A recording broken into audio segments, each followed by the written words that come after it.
안녕하세요. 독일어 신문을 읽어준 남자 독신남입니다. 코로나로 인한 경제 위기, 독일과 유럽은 지금 두려워하고 있습니다. 이 초유의 사태에 대해 유럽 및 전 세계 각국은 이미 예상을 뛰어넘는 재정 적자를 띠안고 있으며 있는 돈 없는 돈 다 써가며 극복을 하기 위해 안간힘을 쓰고 있는 모습입니다. 까딱 잘못하면 국가 경제가 좌초될 수 있다는 두려움 때문이죠. 건실한 시장과 기업이 한번 무너지면 복구하는 것은 글로벌 경쟁 시대에서 더더욱 어렵습니다. 더욱이 제조업은 한번 무너지기 시작하면 다시 회복되어 패권을 가져온 사례가 아직까지는 없죠. 그러나 독일과 유럽을 이보다 더 두렵게 하는 것이 있습니다. 이를 보여주는 국가가 바로 일본입니다. 어차피 경제는 자기 자리를 찾게 되어 있고 경제사를 돌아보면 세계 경제는 늘 성장해 왔습니다. 그렇지만 성장 패턴으로 복귀하지 못한다면 어떻게 해야 될까요? 바로 코로나 위기 그 자체보다 코로나 위기가 지나간 후 시장이 활력을 잃고 악순환이 반복될 수 있다는 사실이 더욱더 정책 결정자들을 두렵게 하고 있는 건데요. 저금리 정책을 통해 풍부한 유동성 공급이 지속되고 엄청난 재정 적자와 함께 저성장의 늪에 빠질 수 있다는 공포가 코로나 위기 극복 과정 중에 잠재되어 있습니다. 저성장, 저물가, 저금리로 계속 이어지는 악순환에서 기업과 시장이 좀비가 되어가는 문제가 숨어 있을 수 있다는 얘기입니다. 이를 보여주는 국가가 바로 일본입니다.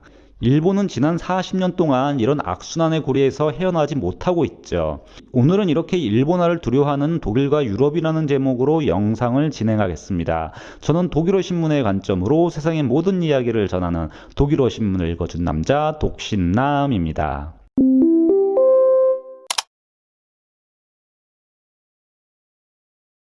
유럽은 제페니피케이션, 즉 일본화되어 간다는 말을 종종 하고는 합니다. 유럽에서는 이렇게 코로나 전부터 가장 큰 걱정이 바로 이 제페니피케이션이었습니다. 스위스 유력 일간지 노이어 쭈리히 자이퉁은 2019년 4월 3일 일본화에 대한 유럽의 두려움이라는 제목의 기사에서 일본과 똑같은 운명이 유럽을 위협하고 있는가라는 질문을 던졌던 적이 있습니다. 일본화는 원래 일본인 소사이어티의 멤버가 되고 싶어하는 현상을 가리키는 것인데요. 문화적으로 일본 문화에 동화되어가는 현상을 뜻하는 것이죠. 그런데 2010년대로 넘어오면서부터 경제학에서 이 단어 일본화 제페니피케이션은 부정적인 단어로 쓰이고 있습니다. 저성장, 저물가, 저금리로 대표되는 일본화 현상이 코로나 위기로 유럽에서도 더더욱 심화되어 가고 있고 코로나 대응 과정 중에 가장 화두가 되고 있는 어젠더입니다. 독일은 어떻게든 이런 악순환의 늪에 빠지지 않겠다, 일본처럼은 안 되겠다는 시그널을 계속해서 시장에 던지고 있죠. 문제의 핵심은 작금의 유럽의 상황이 저금리, 저물가, 저성장에서 쉽게 벗어날 수 없는 상황이라 이것으로 인해 바로 시장의 활력이 사라지냐는 것인데요. 지금 유럽의 정책 결정자들은 기업과 시장에서 활력이 사라져 일본처럼 장기 불황에 빠져 경제가 악순환의 고리에서 나오지 못할까 걱정을 하고 있습니다. 이를 독일에서는 악마의 서클이라고 하죠. 독일 프랑크푸르트 알게마이네 짜이퉁은 이미 2019년에도 저금리 저성장이 이어지자 유럽의 일본화라는 제목의 기사를 생성했던 적이 있었습니다. 그러니까 유럽이 일본의 모습을 그대로 따라가는 것이 아닌가라는 불안이 코로나 위기 전에부터 상존해 있었던 것이죠.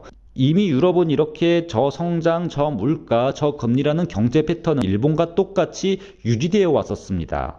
단 유럽과 독일이 일본과 달랐던 것은 일본 기업들보다 훨씬 활력적이고 혁신적인 기업들이 많았다는 것인데요. 이는 독일에서 좀비 기업이 그렇게까지 문제가 될 정도가 아니었기 때문입니다. 독일의 고용시장은 공급보다 수요가 많은, 즉 일자리는 많고 일하는 사람이 적었다는 얘기죠. 재능 있는 직원을 뽑기 위한 기업 간의 전쟁은 늘 화두였습니다.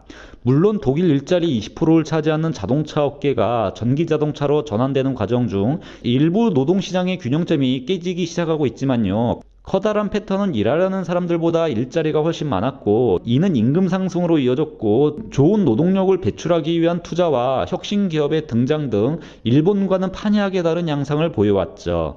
즉 일본과 독일의 차이는 바로 기업에 있었던 겁니다. 프랑크푸르트 알게마이네 짜이퉁은 1980년대 말 일본 중앙은행은 자산 가격이 치솟자 이를 잡기 위해 금리를 올렸다고 설명을 하고 있습니다. 이에 따라 자산 시장에서는 즉시 거품이 붕괴되는 현상이 나타나기 시작합니다. 신문은 이로 인해 금융위기가 시작되고 1990년대 초 일본은 경기 침체에 이르게 되었다고 설명하고 있습니다. 기사는 경기 침체를 막고 은행들이 파산하는 것을 막기 위해 금리를 낮추고 일본 정부는 은행들을 지원하기 시작했다고 설명을 합니다. 그러자 악마의 서클, 우리말로 하면 악순환이 막 이제 시작이 됐던 것이죠.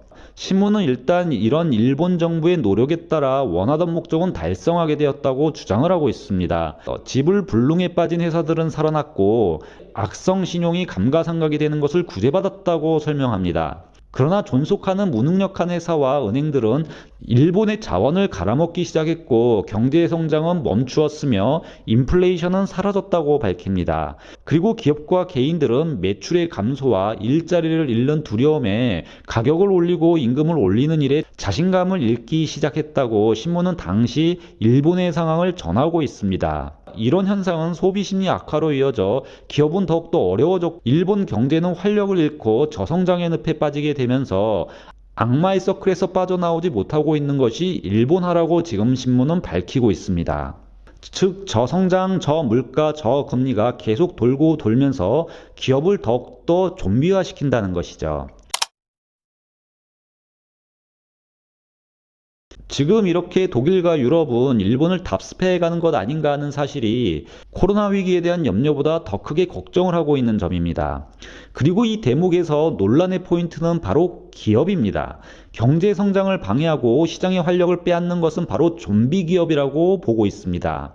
저성장, 저물가, 저금리의 악순환에서 바로 좀비 기업의 등장이 이 악순환의 고리를 더욱더 심화시키고 시장의 에너지를 잡아먹는다고 생각하는 것이죠. 좀비 기업들이 수익성이 나쁜 비즈니스 모델을 유지하게 되면 국가의 자원은 계속해서 투입이 되고 이 기업들이 시장에 존재하면서 다른 생산성이 높은 기업들의 성장도 방해하게 됩니다. 독일 연방중앙은행은 코로나로 인해 훨씬 더 많은 좀비 기업들이 독일 내에 있다고 보고 있습니다.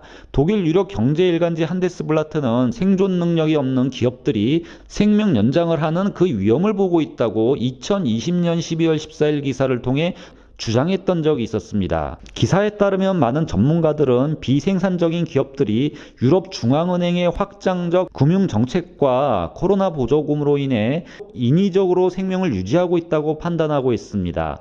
즉 코로나 위기가 지금 좀비 기업들을 양산하고 있다는 지적이죠. 일본처럼 갈 수 있다는 것을 알면서도 지금은 일단 지원을 해줄 수밖에 없다는 건데요. 이는 기업들 간의 옥석을 가리고 난 후 지원하기 시작하면 시간이 흐르고 그 사이 건실한 기업들도 모두 죽기 때문에 일단 무조건 살리고 보자는 방식을 택한 것인데 이게 이렇게 좀비 기업을 육성하는 후유증이 있다는 겁니다. 물론 코로나 기간 양산되는 수많은 실업자들로 시장은 갑자기 큰 충격을 받기 때문에 이를 완화하려는 정치적인 의지도 반영이 된 거겠죠. 독일 연방중앙은행은 이런 기업들 대부분은 코로나 기간 수익성은 악화될 것이고 부채 비율은 증가할 것으로 보고 있습니다. 독일 연방중앙은행은 코로나 전 최근 3년간 낮은 이자에도 좀비 기업들의 숫자는 증가해 오지 않았다고 밝힙니다. 정책 결정자들이 면밀히 모니터링을 해와서 죽일 기업들은 그래도 빨리 시장에서 사라지게 했다는 건데요. 그러나 코로나가 덮치면서 지금 무차별적으로 돈을 살포하다 보니 지금까지 독일이 신경 써왔던 좀비 기업 관리 부분이 무용지물이 된 점을 신문은 밝히고 있는 겁니다. 독일 연방중앙은행은 좀비 기업 양성을 막기 위해서는 코로나 보조금을 필요한 만큼만 지원해야 된다고 밝히고 있습니다. 즉 절대로 좀비 기업들이 일본처럼 살아있기를 바라지 않는다는 것이죠. 이 말인즉 언젠가는 결국 파산의 포도가 몰려올 것이라는 점이고요. 이를 또 독일 경제가 감내하겠다는 말로 해석이 됩니다. 이런 좀비 기업들에 대한 독일 언론들의 문제 제기는 꾸준히 작년에도 이어져 왔었습니다. 독일 유력 주간지 비어트자프보케는 2020년 9월 28일 많은 사람들이 생각하는 것보다 좀비 기업은 더욱더 많다라는 제목의 기사를 생성했었습니다. 사실 독일은 이미 지난해 가을부터 수익성이 좋지 않은 기업들의 파산을 유도한다는 계획을 가지고 있었습니다. 본격적으로 가을부터 파산을 차근차근 끌어내면서 일본과 같이 좀비 기업을 육성하는 일은 없겠다는 계획이었죠. 그러나 지난해 가을 코로나가 다시 재확산되면서 지금까지 이르렀고요. 모든 기업들에게 급히 자금을 투입해 왔습니다. 비어트샤프호케는 가을에 생각보다 파산 신청이 적었다는 말을 하고 있습니다. 아마 보조금 등 독일 기업의 지원과 값싼 대출로 생각했던 것보다 독일 한 개의 기업들이 오래 버틸 수 있는 자금을 마련한 듯 보입니다. 그런데 다시 2차 확산이 시작되면서 독일 정부는 기업들에게 보조금을 살포했고, 이 가을에 시작된 2차 코로나 확산이 지금까지 이어져 오고 있기 때문에 지금 좀비 기업의 파산은 엄두도 못 내고 있죠.